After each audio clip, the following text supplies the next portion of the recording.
Vous écoutez la radio communautaire Mandelo, la chaîne au centre de l'information d'Ituri. Voici les sommaires de votre journal. À la une, les bandits porteurs d'armes ne cessent de circuler dans la nuit en ville de Bunia. Les plus récents cas remontent au quartier Horo, dont ces derniers ont emporté un bon nombre de téléphones et de l'argent, y inclut un bébé qu'ils ont pris en otage. À suivre les détails. La chefferie de Walese Koutou a subi à ces jours la désolidarisation de certains groupes armés vivant dans cette région suite à Kabido qui a rejoint les AFC M23. Et puis le 13 mars de chaque année, le monde entier célèbre la journée dédiée au rein qui est retenir de la prévention de cette maladie. Les grandes lignes vous seront développées au moment venu dans ces radios-journaux. La page nationale bouclera cette édition de nouvelles avec le président Félix qui a cédé à la renégociation avec les M23 dans une décision venant d'une réunion tenue à son homologue angolais Joao Lorenzo.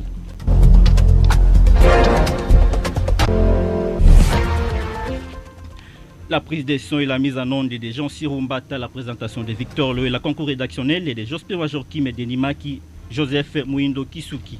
Commençons par cette nouvelle. 10 maisons ont été visitées par des bandits armés dans la rue Bilingue au quartier Horo la nuit de mercredi à ce jeudi 13 mars 2025. À en croire Fabrice Kambale, conseiller municipal en commune Chari, ces bandits ont apporté des téléphones et argent et ont tenté de prendre en otage un bébé. Ils demandent que les militaires de la garde républicaine regagnent la ligne des patrouilles dans ces quartiers. Il est dans ses propos. Depuis le début de ce mois, nous avons constaté de mouvements des personnes non identifiées. Parfois d'autres portent des tenues militaires avec le griffe PEM la nuit. La population croyant que ce sont de vrais patrouilleurs, mais un peu après, ils ont constaté que ce ne sont même pas de vrais patrouilleurs. Depuis que ce mouvement a été observé, il y a eu aussi des cas de cambriolage. Il y a d'autres cas qui ont été déjoués par la police, mais apparemment les choses s'aggravent dans les quartiers Horo. Donc, la nuit d'aujourd'hui, nous avons enregistré 10 cas de cambriolage dans une même avenue, l'avenue Bilingue. Il y a eu un enfant qu'on voulait même kidnapper, un bébé de 3 mois. Ils ont exigé de l'argent pour relâcher le bébé. La population du quartier Horo réclame que le militaire de la garde républicaine rentre dans les quartiers Horo pour les rangs de la patrouille. Parce que lorsque les militaires de la garde républicaine faisaient la patrouille dans les quartiers Horo, la population a été soulagée et la population a félicité le gouverneur de la province du fait qu'il nous a accordé cette chance d'avoir les militaires de la garde républicaine à la première ligne de la patrouille du quartier Horo. Mais le fait qu'ils ont été retirés, cela nous a amené à une dégradation de la situation sécuritaire une fois dans les quartiers. Il y a des téléphones qui ont été emportés, il y a eu de l'argent. Notre source a également alerté sur un acte de ravissement d'une moto par des personnes vêtues en tenue semblable à celle de FRDC de l'unité PM. Il revient en ces termes. Dans l'avenue La Victoire, on a aussi arrêté un taximène la nuit. Et les personnes avec tenue militaire des griffes de peine, ils ont arrêté un taximène. Ils étaient au nombre de 3. Un taximène communément appelé Hibouner et sa moto a été ravie. Et ils voulaient leur donner des 500 francs, 1000 francs, croyant que c'était des patrouilleurs alors qu'ils étaient des bandits. Ils ont manié l'arme sur sa tête et lui demanda de descendre sur sa moto. Ils sont partis avec la moto, destination inconnue. Jusqu'à maintenant, personne ne connaît pas où est allée la moto. La fois passée, nous avions recommandé à ce que le commandant de la 32e région militaire puisse évaluer le nombre de militaires parce que nous constatons que dans les quartiers Horo, il y a déjà un grand nombre de militaires que les gens ne voyaient pas. Alors nous constatons que peut-être même parmi ces militaires, il y a de ces gens-là dont leurs unités ne sont même pas ici à Bunia. De son côté, Gédéon Moulimba, le chef du quartier Horo, appelle tous les chefs d'avenue à identifier toute la population habitant leur entité respective et de l'occasion. Il lance un message de vigilance pendant cette période. Suivez-les. mesure iko enye tunakamata. C'est pourquoi mesure ya kwanza iko enye mimi napasha kusema, tuna rappeler ba chef d'avenue kwa kuidentifier kuona mouvement ya population, na tuna rappeler ba president de jeunes bangaliane kumati ba yule kiana fulani kunafanya nini, kiana fulani kunafanya, parce que victime yote iko na kwa iko bakiana na ba hotel iko vile bakiana, parce que tenda kuta fasi nyingine iko bakiana biko na collaborer biko collaboration na mabandi ile vile iko. Alors mimi nadhani system yenyewe tunakamata, sitasema hapa kwa radio, system alert iko kama kawaida. Je pense que kwa avenue nyingine, kwa avenue moya hapa Yulu balitaka kuingia, mais le fait que population bali alerter ku numero vert ili sauver quand même. Police ilifika. Message yangu ya mwisho iko tu population yetu ya quartier wao bakwe très vigilant patana wakati yetu kunaye, na tuangaliane nani iko nafanya nini, kila mtu tuangaliane ule kunafanya kazi kani, ule kunaishi wapi, ule mtu anatoka wapi. Kuko watu wengine iko nafika, unaona mtu kunafanya desmen emwa haiko ndana mwingine anaenda wapi kisha narudia alitoka wapi. Ile ndio message yetu nitarapele ba population yangu tukue très vigilant.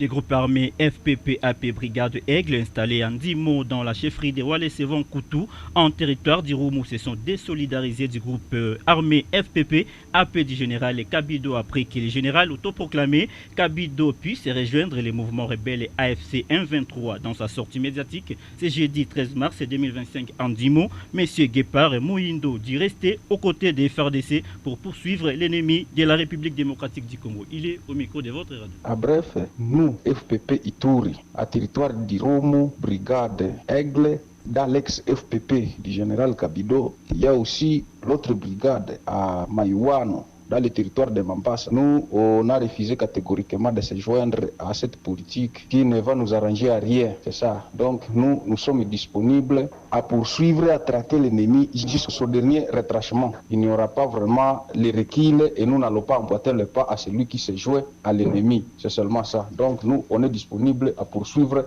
l'ennemi et à accompagner notre armée, les FARDC et notre gouvernement de la République. Nous ne pouvons pas quand même accompagner l'ennemi qui nous a endeuillés du matin au soir et jusqu'à présent même nos cœurs saignent du sang.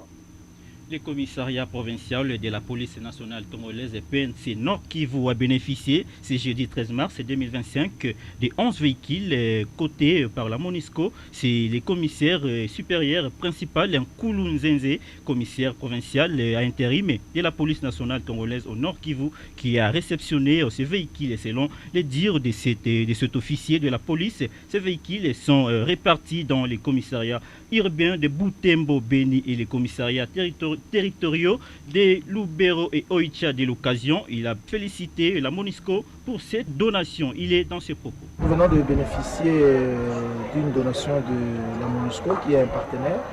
Il nous a donné quelques véhicules.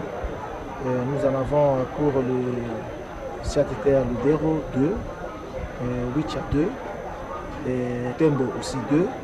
Et dans la garnison ici, chaque commissariat a bénéficié aussi d'un véhicule. Donc nous avons, je crois, si je ne m'abuse, autour de 11 véhicules. C'est ça. Oui. C'est un besoin parce que vous savez que il y a un certain temps, ce que nous avions comme charroi, c'était déjà dans un état vétuste. Et il fallait que nous puissions avoir d'autres pour que nous puissions vraiment répondre aux besoins de services. Adaptés, on va faire avec. Comme vous le savez, ce sont des véhicules fermés. Les opérations exigent des 4x4 un peu plus ouverts, où nous pouvons bien placer nos policiers comme on le voit d'habitude. Mais puisque nous n'avons que ça, on va d'abord se contenter de travailler avec ça. Mais je sais que aussi la hiérarchie qui nous suit toujours, qui se préoccupe de notre situation, fera en sorte que nous puissions aussi avoir des véhicules plus adaptés par rapport aux besoins opérationnels. Grand merci parce qu'ils sont des partenaires fiables. Je crois que nous allons continuer à travailler avec eux et la coopération avec ces partenaires qui est la MONUSCO va continuer dans le sens non seulement avec des donations, mais il y a aussi le besoin de la formation et d'autres besoins que nous, commissariat provincial, nous pouvons bien définir. Le gouverneur militaire de la province du Nord, Kivu, le général-major Évariste Kakule Somo, a reçu ce mercredi 12 mars 2025 une délégation ougandaise composée de ministres ougandais chargés des travaux et des transports au poste frontalier de Kassindi, un groupement de Bassongora, secteur et de Rouenzori en territoire de Beni. C'est un papier Horace Ivoga.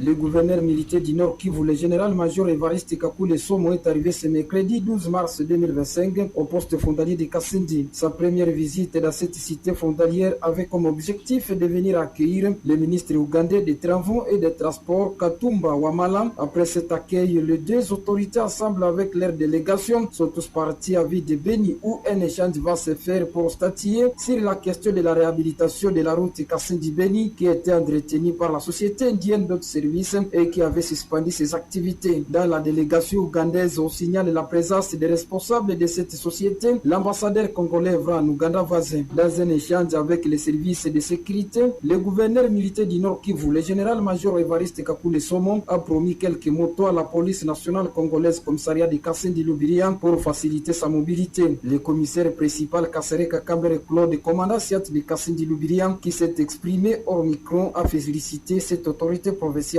et appelle toute la population de Kasindi Lubiria à rester en collaboration avec les services de sécurité pour que la paix soit une réalité dans cette agglomération frontalière. Depuis les postes frontaliers de Kasindi, Horace Ivo pour... Autre nouvel élément de célébrer le 13 mars de chaque année, la journée dédiée au rein. Notre rédaction s'est basée sur l'importance des reins et comment prévenir les maladies rénales et un dossier signé la reine Aminata Kitambal. Les reins permettent le maintien de l'équilibre basique ou électrolytique de notre corps. Ils nous permettent d'éliminer les déchets. Dr Job Isombi, médecin directeur de la clinique Ma Famille Bounia, nous parle de maladies rénales. Je peux appeler ça cimetière de notre corps. Les reins nous aident aussi à contrôler notre pression artérielle. Par conséquent, je peux dire que les reins sont responsables de notre survie même. Les causes des maladies rénales, nous avons par exemple le diabète, l'hypertension artérielle, la glomérulonéphrite, qui est une maladie intrinsèque au rein. Nous avons les infections urinaires répétées. Il peut y avoir des calculs, donc lorsqu'il y a une obstruction des voies urinaires, mais aussi il peut se former des cancers au niveau des reins. Les personnes âgées sont plus à risque de maladies rénales, mais faire régulièrement des examens est nécessaire. Mais dans la plupart des cas, ça finit par ce qu'on appelle l'hémodialyse. Lorsque la maladie est déjà à la phase chronique, on finit par faire l'hémodialyse qui est tout simplement une technique d'épuration sanguine. La prévention passe par l'adoption d'un mode de vie sain. Il faut vraiment contrôler les facteurs de risque. Par exemple, avec l'âge, souvent ce sont les personnes âgées qui souffrent de maladies rénales. Il faut toujours aller faire des examens médicaux de manière régulière, généralement tous les 6 mois. En marge de la journée mondiale de rein, il est aussi conseillé de prendre beaucoup d'eau, éviter la consommation du tabac, diminuer sa surcharge pondérale.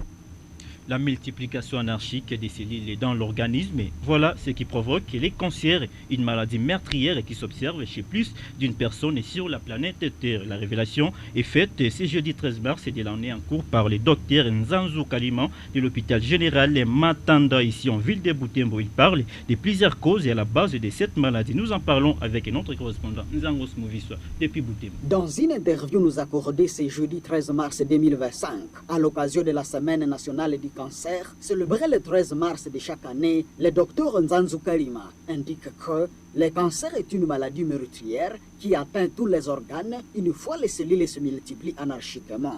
Le cancer, c'est une multiplication anarchique des cellules. Dans l'organisme, il y a des cellules. Pour l'homme, la cellule est comparée à la brique d'une maison. Alors qu'en cas de cancer, ça se multiplie à un niveau exagéré. Parce qu'en temps normal, les cellules meurent et l'organisme les remplace. Mais en cas de cancer, l'organisme les remplace, mais ce sont des cellules en grand nombre et généralement la qualité n'est pas bonne. Le cancer atteint tous les organes. Il n'y a pas un organe qui ne peut pas être concerné par le cancer. Ces professionnels de la santé parlent de plusieurs facteurs à la base de cette maladie. Ils citent le fait de manger des aliments contenant des substances chimiques, des conservants, mais également des virus comme l'hépatite B et C. Généralement, il y a les irradiations, il y a le fait de manger des aliments qui contiennent les substances qui gardent ces aliments-là. Par exemple, dans les sardines, on ajoute des substances pour essayer de garder cet aliment-là. Il y a aussi des virus qui peuvent donner ça. Il y a, par exemple, le virus de l'hépatite B, les virus de l'hépatite C, ça Et pour se protéger contre les cancers, notre interlocuteur conseille les habitants à ne pas consommer fréquemment les aliments produits avec des engrais chimiques avant 3 mois ou ceux contenant des substances de conservation.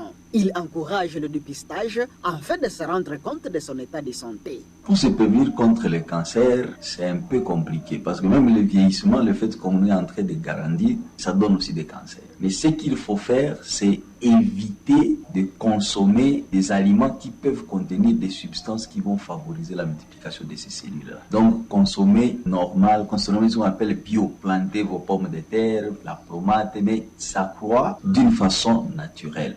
Il faut noter que pour cette année 2025, la Semaine nationale de lutte contre les cancers, célébrée depuis près de 100 ans, se déroulera du 18 au 24 mars.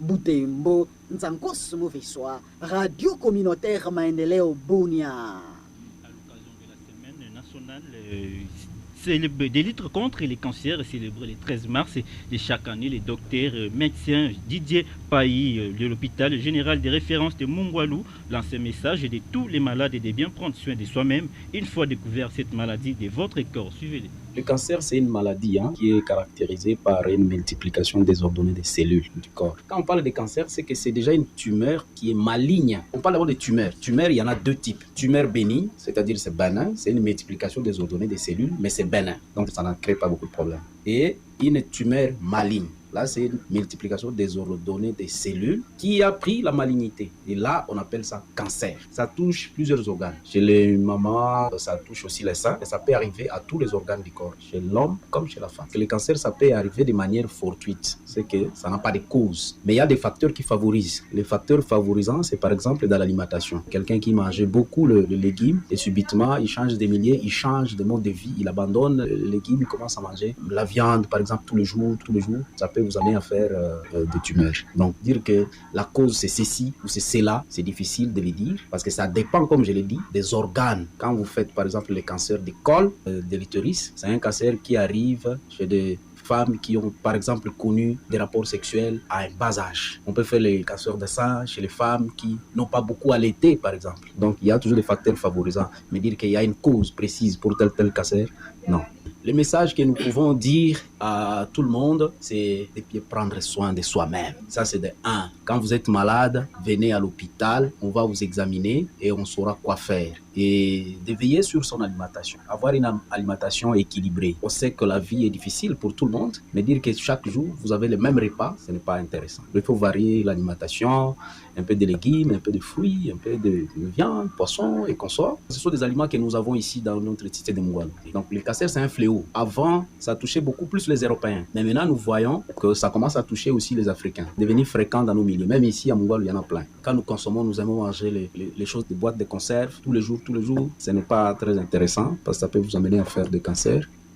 La clinique moderne des Racines se trouve au quartier Roro dans la ville de Bunia s'engage à ne pas surfacturer les malades tout au long de ses activités. Cette précision est de Gabriel, le pédiatre de cette structure sanitaire. C'est jeudi 13 mars 2025 dans l'objectif de compatir la population selon le niveau de vie qu'elle traverse et surtout d'avoir les soins de qualité. Suivez-les. Nous demanderons aussi de venir voir comment nous sommes en train d'accueillir les malades. Vous savez que les soins, c'est d'abord l'accueil. Quand vous êtes bien accueilli, vous vous sentez guéri. Et nous avons misé à ça. Nous allons bien accueillir nos malades et nous avons mis un service pour ça.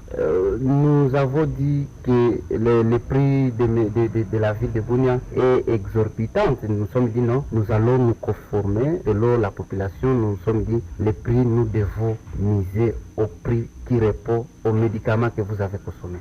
On ne va pas vraiment surfacturer les malades, mais nous sommes, comme je vous ai dit tantôt, venir aider les malades. Alors, vous comprenez par le mot aider. Nous avons la capacité de 52 lits et nous avons le service de pédiatrie qui a la capacité de 16 lits. Nous avons le service de gynécologie et maternité qui a la capacité de 12. Nous avons le service de chirurgie qui a la capacité de 6. Et aux médecine interne, oui. Et nous avons des salles privées. Médecine interne femmes aussi, nous avons 4 lits.